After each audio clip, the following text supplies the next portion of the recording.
The looming shadow of the Krathax warship descended upon Earth's orbital defense station like an obsidian storm cloud. Commander Zixtal, his crystalline exoskeleton gleaming under the harsh artificial lights of his command bridge, watched with mounting frustration as yet another human colony refused to surrender. His mandibles clicked in irritation. These humans were proving far more resilient than initial intelligence had suggested. Pathetic creatures, he growled to his second in command. They still resist despite our technological superiority. It's time to show them true fear. His clawed appendage reached for the ship's communication array. Release the Shadow Claw, our most fearsome bioengineered weapon. Let them witness the beast that brought the Centauri Empire to its knees. Down on Earth's surface, Sarah Chen, a retired Marine turned Colonial Defense Coordinator, was busy evacuating civilians when the emergency channels crackled to life.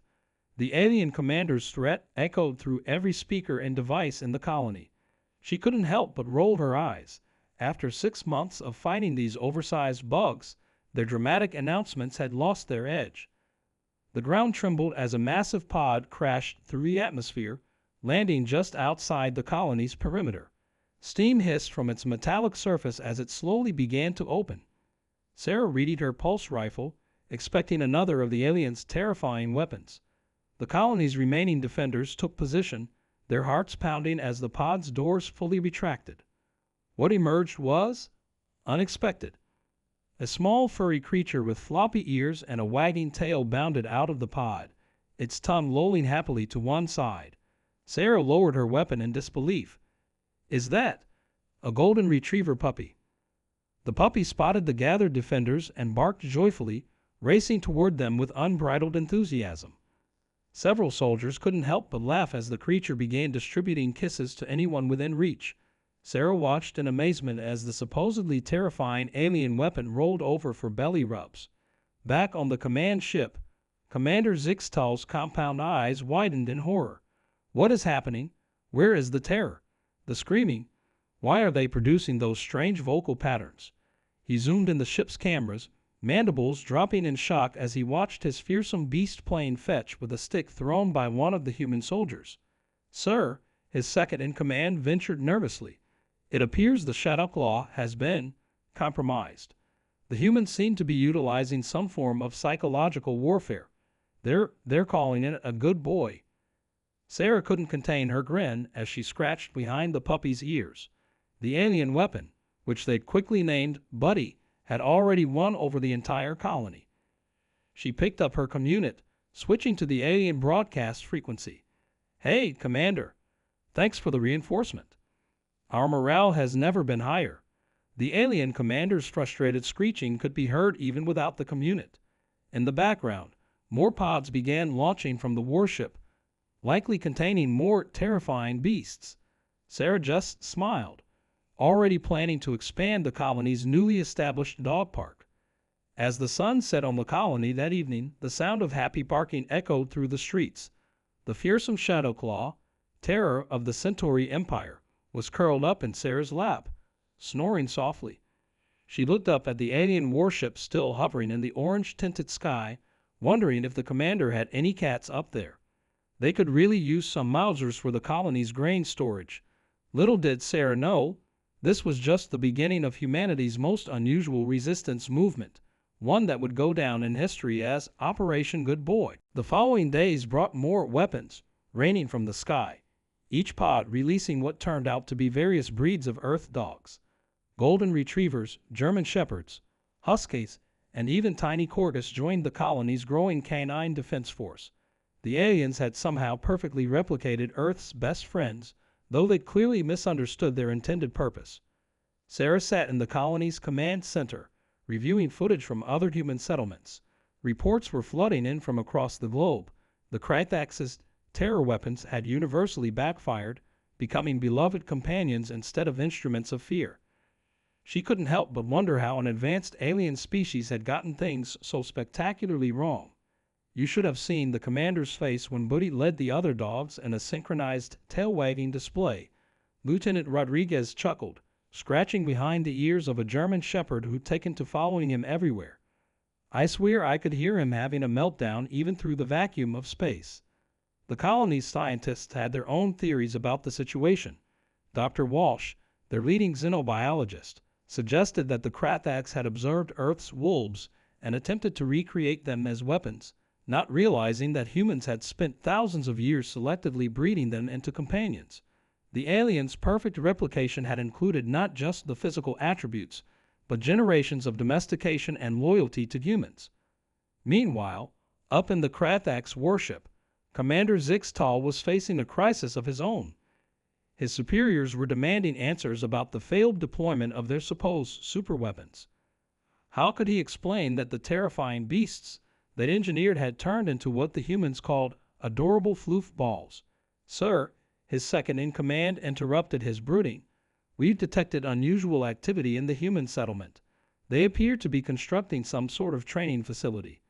The view screen showed humans building what appeared to be an elaborate obstacle course, complete with tunnels, jumps, and weaving poles.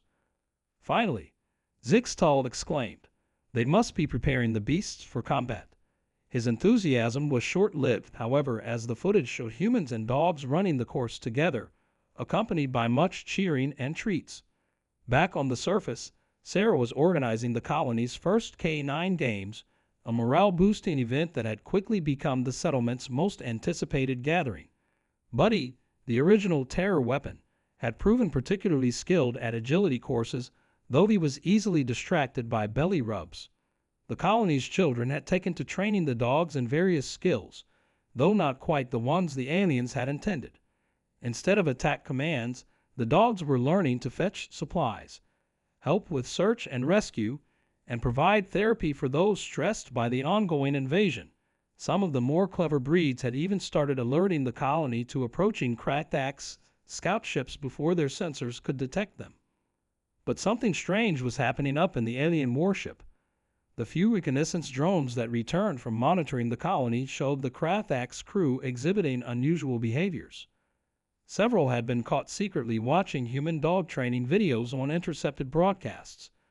Others were reportedly asking questions about the concept of pets and why humans would voluntarily share their dwellings with other species. Sarah noticed the change in the aliens' behavior too. The aggressive broadcasts had become less frequent, replaced by long periods of observation. Sometimes she could swear she saw individual Krathax pressing their faces against the warship's viewports, watching the dogs play in the colony's newly established park. As she prepared for bed that night, with Buddy snoring at her feet, Sarah couldn't shake the feeling that these dogs might end up being the key to something far more significant than just colonial defense. Perhaps they'd accidentally stumbled upon the perfect ambassadors for peace, creatures that could bridge the gap between two vastly different species. The breakthrough came during what the colonists had started calling the Great Belly Rub Incident. A Krathax scout ship had crash-landed just outside the colony's perimeter after a minor malfunction. The pilot, instead of following standard hostile protocols, had emerged with its appendages raised in what appeared to be surrender, though Sarah later realized it was actually mimicking the sit command they'd observed the dogs performing. Buddy, ever the diplomat, had immediately bounded over to the confused alien before anyone could stop him. The sight of a feared Krathax warrior nervously reaching down to pet a tail-wagging golden retriever quickly became the colony's most shared video clip. What happened next would change the course of the entire conflict. They're empathic, Dr. Walsh explained during an emergency council meeting. The Krathax aren't just seeing the dogs play. They're actually feeling the joy and unconditional love these animals project. Their crystalline exoskeletons don't just look like crystals. They function as emotional conductors. They'd never experienced anything like this before. The revelation spread through the colony like wildfire. The aliens hadn't created terror weapons. They'd accidentally created emotional bridges. Each attack had actually brought them closer to understanding humanity. Sarah watched from the colony's observation deck as more and more Krathax ships began making emergency landings near settlements with known dog populations. Commander Zixtal faced his own crisis aboard the warship. His crew was becoming increasingly distracted, with many showing symptoms of what their medical officer termed acute puppy fever. The ship's databanks were now filled with downloaded images of Earth dogs and someone had started a secret cute puppy sharing channel on the ship's internal communication system. "Sir," his second-in-command approached cautiously, "the crew is requesting permission to establish a park in Cargo Bay 3. For research purposes, of course." The commander's antennae twitched in agitation. He knew exactly what kind of research they had in mind. Down in the colony, Sarah and her team were preparing for their boldest move yet. They'd noticed the Krathax ships moving closer, their crews becoming increasingly obvious in their attempts to observe the daily dog walking routines. The aliens had even started leaving out what appeared to be treats, though their understanding of dog nutrition was hilariously off base. "Ready for Operation Puppy Eyes?" Sarah asked Buddy, who responded with an enthusiastic tail wag. Their plan was risky, but if Dr. Walsh's theories about Krathax emotional sensitivity were correct, it might just end the conflict without firing another shot. They'd already seen how the aliens reacted to happy dogs. Now it was time to show them something they'd never be able to resist. As the sun set behind the massive alien warship, Sarah gave the signal. Across the colony, hundreds of dogs lifted their heads and began to howl, not in aggression, but in the same way they'd sing along to music during the colony's evening gatherings. The sound carried through the evening air, a chorus of joyful voices reaching up toward the stars. In the warship above, Commander Zixtal felt something he'd never experienced in his centuries of military service. Through his crystalline exoskeleton, he could feel the pure, harmonious emotions radiating from the planet below. His crew stood transfixed, their own crystalline forms resonating with the unprecedented sensation. For the first time in their species' history, the Krathax were experiencing something that their logical, ordered minds had never conceived possible. The moment hung in the balance as Sarah and the colonists waited, watching the massive warship above. Whatever happened next would either change everything, or prove that some gaps were too wide to bridge, even with humanity's best friends leading the way. Just as the dog's chorus reached its crescendo, the colony's sensors detected something massive entering Earth's atmosphere. It wasn't another Krathax ship. This was different. The massive form that emerged through the clouds caused even Commander Zixtal's warship to look small in comparison. The High Council of the Krathax Empire had arrived, no doubt drawn by reports of their fleet's unusual behavior. The new vessel's arrival silenced the canine chorus, replacing it with an eerie quiet that settled over the colony like a heavy blanket.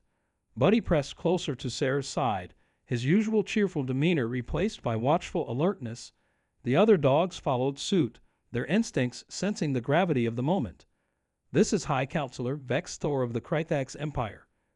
A booming voice echoed across all frequencies. "We have received disturbing reports of our warriors being compromised by primitive Earth bioforms. This corruption of our forces ends now."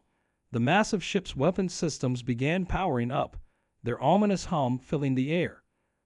Commander Zixtal made an unexpected move. His warship shifted position, placing itself between the Council vessel and the Earth colony. "High Counselor," his voice wavered but held firm, "with respect, you need to experience this for yourself. These creatures, they've shown us something we never knew we were missing." The High Council vessel's response was immediate and harsh. A warning shot blazed past Zixtal's ship, cutting through the atmosphere and striking the ground near the colony's perimeter. The impact sent a shockwave through the settlement, triggering alarms and panic. But what happened next would be talked about for generations to come. Instead of running away from the explosion, every single dog in the colony charged toward it, not in attack, but in search and rescue mode, just as they'd been trained. The sight of hundreds of dogs, led by Buddy, rushing to help Chet for injuries stunned both humans and aliens alike. The High Council watched in bewilderment as their show of force was met not with fear or retaliation, but with an overwhelming display of compassion. Sarah's communicator crackled with a private transmission from Commander Zixtal. "The Council's ship, their crystalline resonance is off the charts. The dog's emotional projection is affecting them even more strongly than it did us." There was hope in his voice, but also worry. But if they feel threatened by this power, they might choose to eliminate it entirely. Up in the Council ship, High Counselor Vex Thor was experiencing something unprecedented. The combined emotional impact of hundreds of dogs, all projecting concern and a desire to help, was overwhelming their crystalline neural networks. The council members had never encountered such pure, unconditional altruism. It challenged everything they thought they knew about primitive species. Then came the moment that nearly stopped Sarah's heart.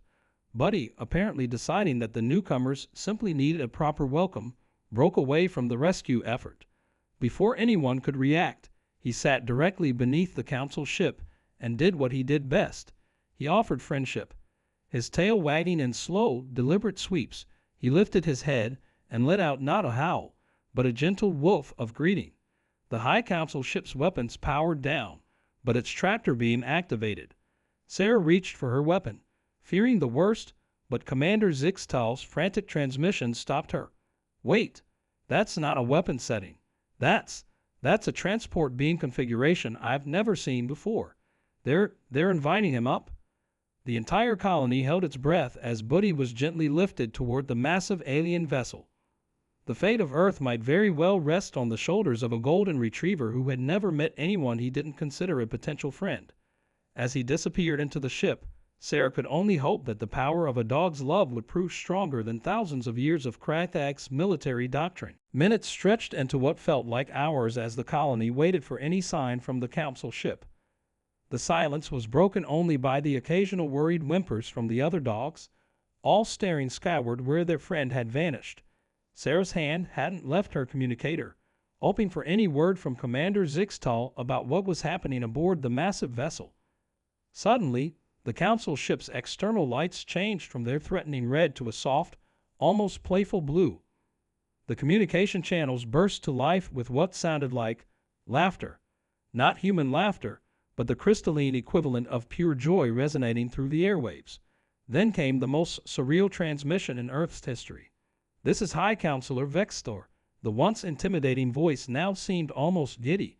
Your buddy has shared with us the concept of belly rubs. We were not prepared for this level of enlightenment. Commander Zixtal, your failure to immediately report this discovery to the Council is a serious matter." There was a pause, followed by what could only be described as a happy sigh. "You will be promoted for it." The Council ship's hangar doors opened, revealing a scene that prompted both laughter and tears from the watching colonists. There was Buddy, surrounded by the most powerful leaders of the Krathak's empire, all of them lying on their backs in a perfect mimicry of their new friend, their crystalline forms glowing with pure happiness. "We have made a grave error," Vextor continued, trying to maintain some dignity while clearly enjoying a belly scratch. "We sought to conquer worlds through fear when we could have been making friends. Your dogs, they've shown us that there are forms of power we never understood. The power of unconditional love, of joy freely given, of trust and loyalty freely earned." Commander Zixtal's ship received new orders, not to retreat, but to establish the first ever Krathak's human cultural exchange program, starting with what they called Operation Forever Home.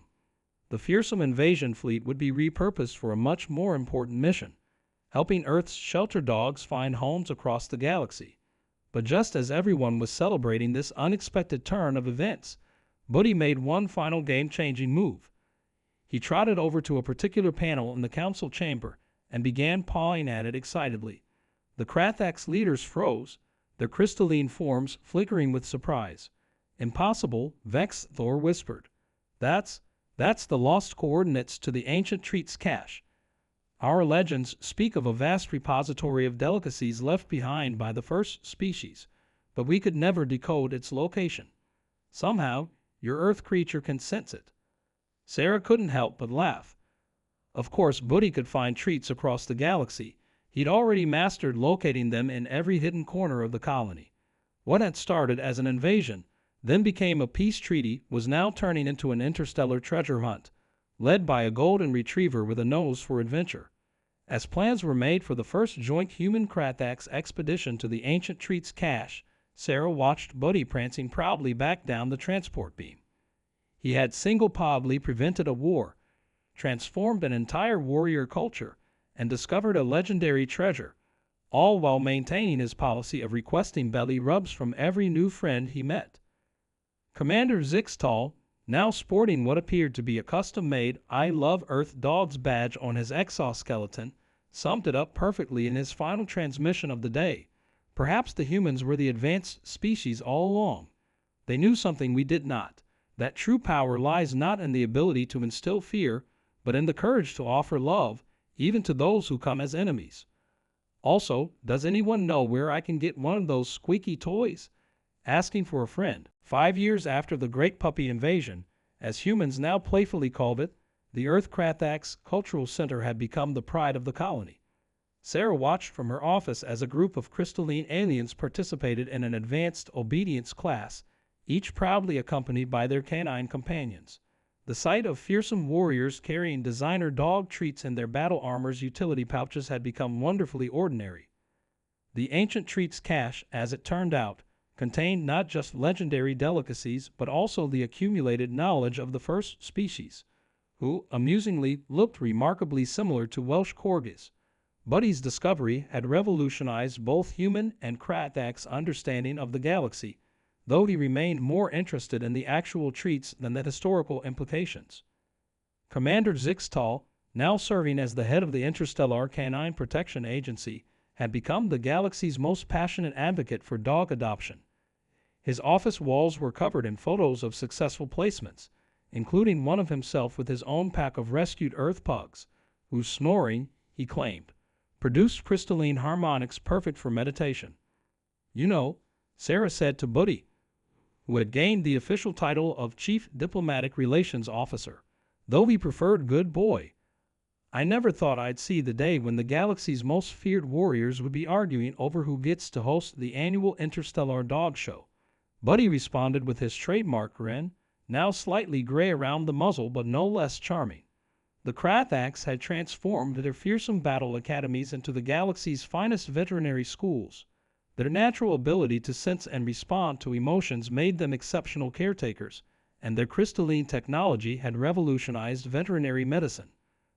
Earth dogs now enjoyed lifespans 3 times longer than before, though they used the extra years mostly for additional naps and snacks. High Counselor Vex Thor had recently announced the completion of the Great Space Park, an artificial planet designed specifically for dogs and their companions. Its gravity was calibrated for optimal fetch conditions, and its crystalline core resonated with frequencies that made every dog feel like they were getting belly rubs from all directions. The waiting list for visits was already decades long, but perhaps the most profound change was visible in the Krathax themselves. Their once rigid crystalline forms now sparkled with a rainbow of emotions, their society transformed by the simple, powerful lessons they'd learned from Earth's canines. Unconditional love, loyalty, and the joy of play had become central to their culture. They'd even developed a greeting ritual that involved tilting their heads in the same way dogs do when confused, though they insisted it was a dignified diplomatic gesture. As the sun set on another peaceful day, Sarah and Buddy took their usual evening walk through the colony's memorial garden. The centerpiece was a crystalline statue depicting that first moment when a terrifying alien weapon had turned out to be humanity's best friend. Around its base, written in both human and Krathax script, were the words that had become the motto of their united societies. In a universe of unknown wonders, sometimes the greatest treasure is a wagging tail. Buddy stopped to sniff the statue as he did every evening, then looked up at Sarah with those same wise, loving eyes that had changed the course of history. She reached down to scratch his favorite spot behind his ears, and in that simple gesture was the truth that had saved them all. Sometimes the most powerful force in the universe is simply being kind. In the starlit sky above, a Krathax ship was beginning its descent, bringing another group of eager aliens to Earth's first intergalactic school of doggy daycare. Sarah smiled, knowing that somewhere up there, a fearsome warrior was probably practicing their baby talk voice, preparing to tell some lucky pup that they were, indeed, a very good boy.